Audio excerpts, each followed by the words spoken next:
ನಮಸ್ಕಾರ ಸ್ನೇಹಿತರೆ. ಇವಾಗ ಬಾಂಗ್ಲಾದೇಶದಲ್ಲಿ ಏನು ನಡೀತೈತೆ ಗೊತ್ತಾ? ಒಬ್ಬ ಹಿಂದೂ ವ್ಯಕ್ತಿಯನ್ನು ಅವನು ಎಲ್ಲ ಮತಗಳು ಒಂದೇ ಒಂದೇ ಅಂತ ಹೇಳಿದಾಗ ಅವನನ್ನು ಹೊಡೆದು ತುಳಿದು ಎಲ್ಲ ಸಾಯಿಸಿ ಅಷ್ಟಕ್ಕಂತಲೇ ಬಿಟ್ಟಿಲ್ಲ. ಅವನನ್ನು ಒಂದು ಗಿಡಕ್ಕೆ ಗಟ್ಟಿ ಹಾಕಿ ಅದಕ್ಕೆ ಪೆಟ್ರೋಲ್ ಹಾಕಿ ಸುಟ್ಟಾಕಿದ್ದಾರೆ.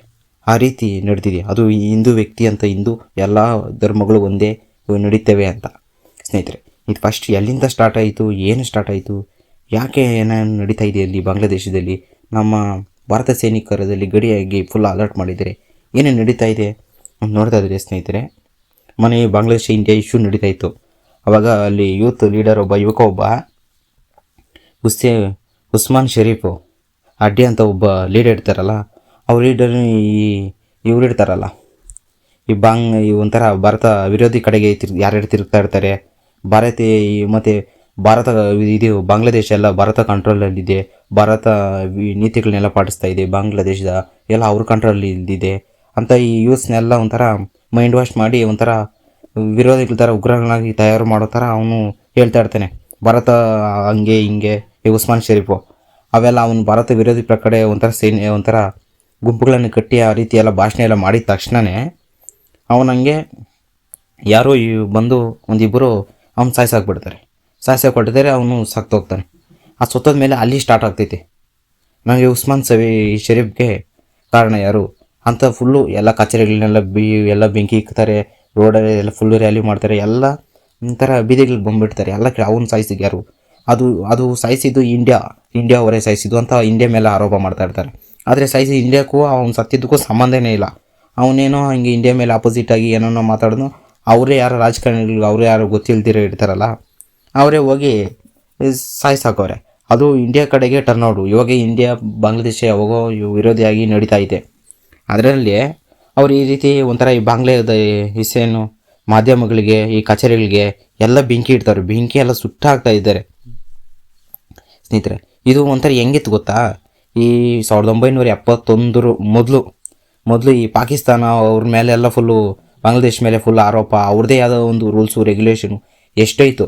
ಅವಾಗ ನಮ್ಗೆ ಹೆಲ್ಪ್ ಮಾಡಿದ್ದು ಅವ್ರು ಬಾಂಗ್ಲಾದೇಶಕ್ಕೆ ನಮ್ಮ ಭಾರತ 1971ರಲ್ಲಿ ಪಾಕಿಸ್ತಾನದಿಂದ ಬಾಂಗ್ಲಾದೇಶ ವಿಭಜನೆ ಆಗಿ ಅವ್ರಿಗೆ ಒಂದು ಸ್ವತಂತ್ರ ಆಗಿ ಎಲ್ಲ ಕೊಟ್ಟು 1971ರಲ್ಲಿ ಎಲ್ಲ ಅವ್ರಿಗೆ ಅವತ್ತು ಎಷ್ಟೋ ಜನ ಅವರೆಲ್ಲ ಇವಾಗ ಯಾರ್ಯಾರು ನೆನೆಸ್ಕೊಂತಾರೆ ಒಂದಷ್ಟು ಜನ 1971ರಲ್ಲಿ ಯಾರು ಅವ್ರಿಗೆ ನಿಲುವಾಗಿ ನಿಂತಿದ್ದು ಎಲ್ಲ ಭಾರತ ಮಿತ್ರ ದೇಶಕ್ಕಿಂತ ಹೆಚ್ಚಿಗೆ ನೋಡ್ದು ಅವರು. ಅವಾಗ ಈ ಬಾಂಗ್ಲಾದೇಶವ್ರು ಇರ್ತಾರಲ್ಲ, ಅವರು ಆ ರೀತಿ ನಮ್ಮನ್ನು ಟ್ರೀಟ್ ಮಾಡಬೇಕಾದ್ರೆ ಇವಾಗ ಅಲ್ಲಿ ಇರ್ತಾರಲ್ಲ ಅವರೆಲ್ಲ ಕೆಲವು ಇವಾಗ ಅಲ್ಲಿ ಯೂತ್ ಲೀಡರ್ಸ್ಗೆಲ್ಲ ಕೆಲವು ರಿಟೈರ್ಡ್ ಆಗಿದ್ದಾರೆ, ಕೆಲವು ವಯಸ್ಸಾಗಿದ್ದಾರೆ. ಎಲ್ಲ ಅಲ್ಲಿ ಒಂಥರ 1971 ಒಳಕಿರ್ತಾರಲ್ಲ ಈ ಬಾಂಗ್ಲಾದೇಶಲ್ಲಿ ಉಗ್ರಗಳು, ಅವ್ರನ್ನೆಲ್ಲ ಒಂಥರ ಬಂಧಿಸಿ ಎಲ್ಲ ಫುಲ್ಲು ಎಲ್ಲ ಇಕ್ಬಿಟ್ಟು ಎಲ್ಲ ಸರಿ ಹೋಗ್ತಾಯಿತ್ತು. ಇವಾಗ ಅವರು ನಮಗೆ ಮಿತ್ರರಾಗಿದ್ರಲ್ಲ ಹಸೀನಾ ಅವರು, ಅಲ್ಲಿ ಸ್ಟಾರ್ಟ್ ಆಯಿತು. ಹಸೀನಾ ಆಗಿ ಇವಾಗ ಬಾಂಗ್ಲಾದೇಶದ ಅವರು PM ಆಗಿದ್ರಲ್ಲ, ಅವಾಗ ಚೆನ್ನಾಗಿತ್ತು. ಇಂಥ ಉಗ್ರಗಳನ್ನ ನಡೀತಾರಲ್ಲ ಅವ್ರಿಗೆಲ್ಲ ಫುಲ್ಲು ಸ್ಟ್ರೈಕ್ಗಳು ಫುಲ್ಲು ಅವ್ರು ನಾಚಿಗೆ ಬರ್ತಿದ್ದಂಗೆ ಎಲ್ಲ ಜೈಲಲ್ಲಿಕ್ಕಿ ಎಲ್ಲ ರೀತಿ ಮಾಡಿದ್ರು ಹಸೀನಾ ಅವರು. ನಮ್ಮ ಇಂಡಿಯಾ ಸಪೋರ್ಟು ಇಂಡಿಯಾ ಹೇಳ್ದಂಗೆ ಒಂಥರ ಸಪೋರ್ಟಾಗಿ ನಿಂತ್ಕೊಂಡಿದ್ರು ಪಾಪ ಹಸೀನವರು. ಇವಾಗ ಅವ್ರನ್ನ ಇಳಿಸ್ಬಿಟ್ಟಿದ್ದಾರೆ. ಹಸೀನವ್ರು ಇಳಿದೋದ್ರು, ಹೊಸ ಅಧಿಕಾರ ಬಂತಲ್ಲ, ಅವರು ಈ 1971 ಒಳಗಿರ್ತಾರಲ್ಲ ಈ ಉಗ್ರಗಾಮಿಗಳನ್ನೆಲ್ಲ ಬಂಧಿಸಿದ್ನಲ್ಲ ಅವ್ರಿಗೆಲ್ಲ ಫುಲ್ಲು ಫ್ರೀಡಮ್ ಕೊಟ್ಬಿಟ್ಟಾರೆ. ಒಂಥರ ಫುಲ್ಲು ಫ್ರೀಡಮು. ಅವರೆಲ್ಲ ಇಲ್ಲಿ ಮಿನಿ ಪಾಕಿಸ್ತಾನದಾಗ ಹೆಂಗೆ ಓಡಾಡ್ತಾರೆ ಗನ್ಗಳಿಕ್ಕೊಂಡು ಎಲ್ಲಿ ಈ ಥರ ಸಾಯಿಸಾಕ್ತಾ ಇರ್ತಾರೆ. ಕೋಳಿ ಕತ್ತದಂಗೆ ಆಚೆಗಡೆ ಎಲ್ಲ ಸಾಯಿಸಾಕ್ತಾರಲ್ಲ ಆ ರೀತಿ ಅವ್ರನ್ನೆಲ್ಲ ಆಚೆಗಡೆ ಬಿದ್ದು ಫುಲ್ ಫ್ರೀಡಮ್ ಫುಲ್ ರೇಟ್ಸ್ ಎಲ್ಲ ಕೊಟ್ಬಿಟ್ಟವ್ರೆ ಈ ಹೊಸ ಗೌರ್ಮೆಂಟ್ ಬಂದು.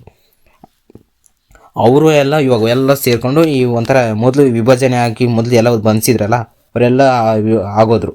ಇವಾಗ ಅಂತ ಭಾರತ ಅಷ್ಟು ಸಪೋರ್ಟ್ ಹೋಗಿದ್ದವು 1971 ಒಳಗೆ, ಅಷ್ಟು ಅದಾದಮೇಲೆ ಎಷ್ಟು ಸಪೋರ್ಟ್ ಬಂದಿದ್ದು ಇವಾಗ ನೆನೆಸ್ಕೊಂಡವ್ರು ಯಾರೂ ಇಲ್ಲ. ಈ ಹಸೀನವ್ರು ಇದ್ದರು, ಇವಾಗ ಅವ್ರನ್ನೂ ಸಮೇತ ಇಳಿಸಾಕಿದ್ದಾರೆ. ಅದರಿಂದ ಅದು ಬಂತು. ಮತ್ತು ಈ ಅವ್ರ ಕಡೆ ಕೆಲವು ಬಾಂಗ್ಲಾದೇಶ ಇದ್ದಲ್ಲಿ ವಲಸಿಗರರು ಅವರೆಲ್ಲ ಮೇರ ಆಗಿ ಅವರೆಲ್ಲ ಭಾರತಕ್ಕೆ ಇವಾಗ ಒಂಥರ ಭಾರತಕ್ಕೆ ಬಂದು ಜನ್ರೇಷನ್ನೇ ಬದಲಾವಣೆ ಸ್ಟೇಜನ್ನು ಇದೆ ಸ್ನೇಹಿತರೆ. ಅದಾದಮೇಲೆ ಅವರು ಈ ಒಂಥರ ಈ ಹಿಂದೂ ಯುವಕರನ್ನು ಕೊಂದಿದ್ದು ಇನ್ನೊಂದು ಮಟ್ಟಿಗೆ ಸೇರಿಬಿಟ್ಟಿದೆ. ಅವರೇನೋ ಬೇರೆ ಇದಕ್ಕೆ ಅವನೇನೋ ಈ ಉಸ್ಮಾನ್ ಶರೀಫ್ ಇರ್ತಾರಲ್ಲ ಅವನೇನೋ ಹೋರಾಟ ಮಾಡಿ ವ್ಯೂಸ್ ಎಲ್ಲ ಇದು ಮಾಡೋದಕ್ಕೆ ಅವನೇ ಆಪೋಸಿಟ್ ಯಾರೋ ಬಂದು ಇವರು ಸಾಯಿಸಾಕು ಹೊರಟೋದ್ರು.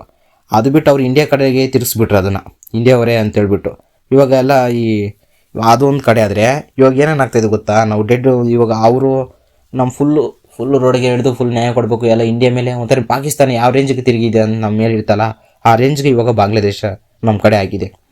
ಅದಾದಮೇಲೆ ಅವ್ರಿಗೆ ಈ ಮಾಮೂಲಿ ಎಕನಾಮಿಕಲಿ ಹೋಗ್ತಾಗೈತೆ, ಈ ಬೆಲೆ ಏರ್ತೈತೆ ಜಾಸ್ತಿ, ನಿರುದ್ಯೋಗ ಆಗ್ತೈತೆ, ಆರೋಗ್ಯ ಮತ್ತು ಅಸಹಕಾರ, ಆರ್ಥಿಕ ಪ್ರಗತಿಯಲ್ಲಿ ಪ್ರತಿಭಟನೆಗಳು, ಇವೆಲ್ಲ ಒಂಥರ ಪ್ರತಿಭಟನೆಗಳು ನಡೀತಾ ಇತ್ತು.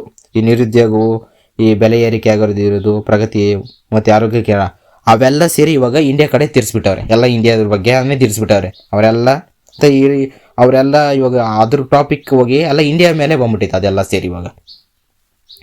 ಇವಾಗ ಭಾರತ ವಿದೇಶಾಂಗ ನೀತಿಯ ಪ್ರಕಾರ ಇವಾಗ ಉಸ್ಮಾನ್ ಆತಿ ಅವರಲ್ಲ, ಅವರು ಭಾರತ ವಿರೋಧ ಮತ್ತು ಭಾರತ ಕಂಟ್ರೋಲ್ ಮಾಡ್ತಾ ಇದೆ ಅಂತ ಹೇಳ್ಬಿಟ್ಟು ಅವರು ಆ ಹುಡುಗ ಉಸ್ಮಾನ್ ಶರೀಫ್ ಇರ್ತಾರಲ್ಲ, ಭಾರತನೇ ಎಲ್ಲ ಕಂಟ್ರೋಲ್ ಮಾಡ್ತೈತೆ ಬಾಂಗ್ಲಾದೇಶನ ಅಂತ ಹೇಳ್ಬಿಟ್ಟು ಅವನು ಯೂತ್ರಲ್ಲಿ ಹೇಳ್ತಾ ಇದ್ದ. ಆದರೆ ಅವನು ಸಾಯಿಸಾಕಿದ್ದು ಅದು ಏನೋ ಬೇರೆ ಆಯಿತು, ಅದು ಇಂಡಿಯಾ ಮೇಲೆ ಬಂತು. ಇಂಡಿಯಾವರೇ ಸಾಯಿಸಾಕಿರೋದು, ಅವ್ರು ಗೌರ್ಮೆಂಟ್ ಅವರೆಲ್ಲ ಹೇಳಿದ್ರು ಅವ್ರು ಸಾಯಿಸಾಕಿರೋದು ಇಂಡಿಯಾಗೆ, ಅವ್ರು ಮೋಸ್ಟ್ಲಿ ಸಾಯಿಸಾಕ್ಬಿಟ್ಟು ಇಂಡಿಯಾಗೆ ಬರ್ಬೋದು, ನೀವು ಅಲ್ಲಿ ಇಟ್ಕೊಳ್ಳಿ ಅಂತ. ಅವನು ಮೋಸ್ಟ್ಲಿ ಅದೇ ದೇಶದವನು ಅವರು. ಸ್ನೇಹಿತರೆ, ಇದೆಲ್ಲ ಒಂಥರ ದೊಡ್ಡ ಇನ್ನು ನಡೀತಾ ಇದ್ರೆ, ಇದರಲ್ಲಿ ಇನ್ನೊಂದು ಈ ಅಲ್ಲಿ ಬಾಂಗ್ಲಾದೇಶದಲ್ಲಿ ನಮ್ಮ ಇಂಡಿಯಾ ಇರ್ತೈತಲ್ಲ, ಅಲ್ಲಿ 7 ಸಿಸ್ಟರ್ಸ್ ಇದ್ದಾರಲ್ಲ, ಅವ್ರು ನಾವು ಬೇರೆ ಮಾಡ್ತೀರಾ ಅದ್ರ ನಿಕ್ಕಲ ಭೂಪಟದಲ್ಲಿ ಅಂತ ಹೇಳ್ಬಿಟ್ಟು ಅದ್ರ ಬಗ್ಗೆ ಎಲ್ಲ ಮಾತಾಡಿದ್ರು. ಅದು ಆದಮೇಲೆ ಫುಲ್ಲು ನಮ್ಮ ಇಂಡಿಯಾ ಇದೆಯಲ್ಲ, ಅವಳು ಒಂಥರ ಈ ಈಶಾನ್ಯ ಕಡೆ ಭಾರತ ಎಲ್ಲಲ್ಲ ಫುಲ್ಲು ಸೇನೆ ಎಲ್ಲ ಫುಲ್ ಅಲರ್ಟ್ ಮಾಡೋಕ್ಕಿದೆ ಇವಾಗ ಇವು ಇರ್ತಾವಲ್ಲ ಡಿಫೆನ್ಸು ಎಲ್ಲ ಸೈಡು ಇವಾಗ ಹೋಗಿ ಆ ಕಡೆ ನಿಂತಿದೆ. ಮೋಸ್ಟ್ಲಿ ಯಾವಾಗಾದರೂ ಏನಾದರೂ ಆಗ್ಬೋದು ಅಂತ ಹೇಳ್ಬಿಟ್ಟು ಮುನ್ನೆಚ್ಚರಿಕೆಯಿಂದ ನೀಡ್ತೈತಿ. ಇವಾಗ ಬಾಂಗ್ಲಾದೇಶದಲ್ಲಿ ಅತಿ ಉರಿತೈತಿ ಇವಾಗ, ಎಲ್ಲ ರೋಡ್ಗೆಲ್ಲ ಹಿಡಿದು ಎಲ್ಲ ಸ್ಟ್ರೈಕ್ಗಳೆಲ್ಲ ಮಾಡ್ತಾವ್ರೆ. ಒಂಥರ ಇರೋದು ಮಿನಿ ಪಾಕಿಸ್ತಾನ ಇತ್ತಲ್ಲ ಆ ರೇಂಜ್ಗೆ ಆಗೋಗೈತೆ ಇವಾಗ. ಸ್ನೇಹಿತರೆ, ಇನ್ನೊಂದು ಏನೇನು ಗೊತ್ತಾ, ಈ ಅವ್ರನ್ನ ನಾವು ಅದ್ರಾಗ ಹೊಡೆದ್ರೆ ನಾವು ಆರ್ಥಿಕವಾಗಿ ಎಕನಾಮಿಕಲ್ಲಿ ಸಮೇತ ಅವ್ರನ್ನ ಮಾಮೂಲಿ ಡೆಡ್ ಮಾಡ್ಬೋದು ಅವ್ರನ್ನ. ಯಾಸೀನ್ ಅವ್ರಿಗೆ ಇದ್ರಾಗಿಂದ ಒಂದು ರೀತಿ ಇತ್ತು. ಆದರೆ ಇವಾಗ ಎಲ್ಲ ಅದಾದಮೇಲೆ ಈ ಸತ್ತಿರೋರು ಯಾರು ಗೊತ್ತಾ, ಅವರು ದೀಪು ಚಂದ್ರದಾಸ್ ಅವ್ರ ಹೆಸರು. ಪಾಪ ಅವರು ಏನೂ ಮಾಡಿಲ್ಲ, ಜಸ್ಟ್ ಎಲ್ಲ ಮತಗಳು ಒಂದೇ ಅಂತ ಹೇಳಿದಕ್ಕೆ ಅವ್ರನ್ನ ಕಾಲದಲ್ಲಿ ತುಳಿದಾಕಿ ಅಷ್ಟೆಲ್ಲ ಮಾಡಿ ಸಾಯಿಸಾಕಿ ಒಂಥರ ಸೆಲೆಬ್ರೇಷನ್ ಮಾಡ್ಕೊತಾವ್ರೆ. ಅವರು ಬೆಂಕಿಯಲ್ಲಿ ಇಕ್ಬಿಟ್ಟು ಸೆಲೆಬ್ರೇಟ್ ಮಾಡ್ಕೊತಾವ್ರೆ. ಅದೆಲ್ಲ ಆಗೋಯ್ತು ಸ್ನೇಹಿತರೆ. ಅದಾದಮೇಲೆ ಅವರು ಈ ಬಿಹಾರು, ಅಸ್ಸಾಮು ಆ ಸೈಡೆಲ್ಲ ನಾವು ಎಲ್ಲ ಫುಲ್ಲು ಪೊಲೀಸವ್ರನ್ನೆಲ್ಲ ನಮ್ಮ ಇಂಡಿಯಾ ಅಲರ್ಟ್ ಮಾಡಿದೆ. ಅದೊಂದು ಲೆಕ್ಕ ಆಯಿತು 1970. ಅದಾದಮೇಲೆ ಅವ್ರಿಗಿನ್ನ ನಾವು ಎಕನಾಮಿಕಲ್ಲಿ ಹೇಳ್ಬೋದು. ಏನು ಗೊತ್ತಾ, ಅವರು ಕ್ಲಾತಿಂಗ್ ಇರ್ತೈತಲ್ಲ, ಅವ್ರಿಗೆ ಹತ್ತಿ ಎಲ್ಲ ಟ್ರಾನ್ಸ್ಪೋರ್ಟ್ ಆಗೋದು ನಮ್ಮ ಇಂಡಿಯಾಯಿಂದನೇ. ನಾವು ಒಂದು ಸತಿ ಹತ್ತಿ ಸ್ಟಾಪ್ ಮಾಡೋಕ್ಕೆ ಹಿಡಿದ್ರೆ ಅವರೆಲ್ಲ ಎಷ್ಟೋ ಕಾರ್ಮಿಕಗಳು, ಎಷ್ಟೋ ಫ್ಯಾಕ್ಟ್ರಿಗಳು ಎಲ್ಲರನ್ನ ಎಷ್ಟೋ ಲಕ್ಷಗಳು ಸಮೇತ ನಿರುದ್ಯೋಗ ಆಗುತ್ತವೆ. ಅದು ಎಕನಾಮಿ ನಮ್ಮ ಕೈಯಲ್ಲಿದೆ. ಅದೊಂದು. ಇನ್ನೊಂದು ಕರೆಂಟು ಸಮೇತ ನಮ್ಮ ಇಂಡಿಯಾದಿಂದ ಬಾಂಗ್ಲಾದೇಶಕ್ಕೆ ಹೋಗ್ತಾ ಇದೆ, ಅಲ್ಲಿ ಹಿಡಿಬೋದು. ಇನ್ನೊಂದು ಈರುಳ್ಳಿ ಇರ್ತೈತಲ್ಲ, ಅದು ಎಷ್ಟೋ ಟನ್ನುಗಳು ಸಪ್ಲೈ ಆಗಿದೆ ಮೊನ್ನೆ ಸತಿ ನಮ್ಮ ಇಂಡಿಯಾಯಿಂದನೇ ಭಾರತಕ್ಕೆ. ಭಾರತದಿಂದ ಇದಿರ್ತೈತಲ್ಲ ಬಾಂಗ್ಲಾದೇಶಕ್ಕೆ ಎಷ್ಟೋ ಟನ್ ಸಪ್ಲೈ ಆಗೈತೆ ಈರುಳ್ಳಿ ಸಮೇತ. ಅವೆಲ್ಲ ಇದ್ಕೊಂಡು ನಮ್ಮ ಕೈಯಲ್ಲೇ ಐತೆ. ಅವೆಲ್ಲ ಇದ್ಕೊಂಡು ಅವರೆಲ್ಲ ಇದ್ಕೊಂಡು ನಾವೇನು ಹಿಡಿದ್ರೆ ಯಾವ ಲೆಕ್ಕನೂ ಇಲ್ಲ ಅವ್ರಿಗೆ ಬಾಂಗ್ಲಾದೇಶ ನಾವು ಹಿಡಿದ್ರೆ. ಆದರೆ ಏನು ಅವರೇ ಇನ್ನೊಂದು ಮೇನ್ ಪಾಯಿಂಟ್ ಗೊತ್ತಾ, ಅವ್ರ ಮೆಡಿಕಲ್ ವೀಸಾ. ಈ ದೊಡ್ಡ ದೊಡ್ಡ ಶ್ರೀಮಂತಗಳೆಲ್ಲ ಇರ್ತಾವಲ್ಲ, ಅವ್ರ ಆರೋಗ್ಯಕ್ಕೆ ಎಲ್ಲ ಬರೋದೆಲ್ಲ ಇಂಡಿಯಾಗೆ. ಆ ವೀಸಾನ ಕಟ್ ಮಾಡಿದ್ರೆ ಇದೆಲ್ಲ ಎಕನಾಮಿಕ್ ಆಗಿ ನಮ್ಮ ಕೈಯಲ್ಲಿದೆ. ಈ ಪವರ್ಗಳೆಲ್ಲ ನಮ್ಮ ಕೈಯಲ್ಲಿದೆ ಮೇಯ್ನು. ಒಂಥರ ಈ ಪ್ರಗತಿಯಲ್ಲಿ ಏನೇನು ನಡೀತಾಯಿದೆ, ದೊಡ್ಡ ಬೆಂಕಿಯಾಗಿ ಉರಿತಾಯಿತ್ತು ಇವಾಗ ಬಾಂಗ್ಲಾದೇಶ ಇಂಡಿಯಾ ಮೇಲೆ. ಅದಾದಮೇಲೆ ಅದರ ಒಂದು ಕಡೆ ಸಪೋರ್ಟು ಮೋಸ್ಟ್ಲಿ ಚೈನಾ ಮಾಡ್ತಾ ಇರ್ಬೋದು ಅಂತ ಒಂದಿದು.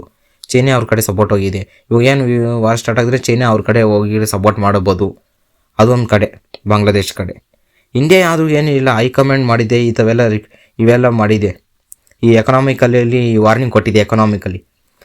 ಅಷ್ಟೇ ಆದಮೇಲೆ ಇವಾಗ ಅದಾದಮೇಲೆ ಅವರು ಭಾರತ ಈಶಾನ್ಯ ಕಡೆಗೆ ಇರ್ತೈತಲ್ಲ ನಮ್ಮ ಇಂಡಿಯಾ ಸೇನೆ ಅಲ್ಲೆಲ್ಲ ಫುಲ್ ಅಲರ್ಟ್ ಆಗಿ ಇಕ್ಕಿದ್ದಾರೆ. ಇನ್ನೂ ಕಳಿಸ್ತಾ ಇದ್ದಾರೆ, ಡಿಫೆನ್ಸ್ ಎಲ್ಲ ಅಲ್ಲಿಗೆ ಕಳಿಸ್ತಾ ಇದ್ದಾರೆ. ಅವೆಲ್ಲ ನಡೀತಾನೆ ಇದೆ. ಸ್ಟೋರಿ ನೋಡಿ ಇಷ್ಟೆಲ್ಲ ಸ್ಟಾರ್ಟ್ ಆಯಿತು. ಇನ್ನೂ ಅವರು ಒಬ್ಬ ವ್ಯಕ್ತಿಯಿಂದ, ಉಸ್ಮಾನ್ ಶರೀಫ್ ಇರ್ತಾರಲ್ಲ, ಅವ್ರು ಹೇಳಿದ್ರಿಂದ ಅವರು ಈ ರೀತಿ ಪ್ರಗತಿಯಲ್ಲಿ ಎಲ್ಲ ನಮ್ಮ ಇಂಡಿಯಾನೇ ಕಂಟ್ರೋಲ್ ಮಾಡ್ತಾಯಿದೆ ಬಾಂಗ್ಲಾದೇಶನ ಅಂದ್ಕೊಂಡು ಯೂತ್ರಲ್ಲಿ ಒಂಥರ ಮೈಂಡ್ ವಾಶ್ ಮಾಡಿಕೊಂಡು ಅವ್ರನ್ನೇ ಪ್ರೇರೇಪಿಸ್ಕೊಂಡು ಇದು ಯಾರೋ ಸಾಯಿಸಾಕಿದ್ರು. ಅವನು ಸಾಯಿಸಿದ್ದಾನಲ್ಲ, ಅವ್ನು ಮೊದಲೇ ಅವನು ಬಾಂಗ್ಲಾದೇಶದಾನೆ. ಅವನು ಅವ್ರ ಗರ್ಲ್ ಫ್ರೆಂಡ್ ಜೊತೆ ಹೇಳಿದ್ನಂತೆ ಏನೋ ನಡೀತೈತೆ ಅಂತ.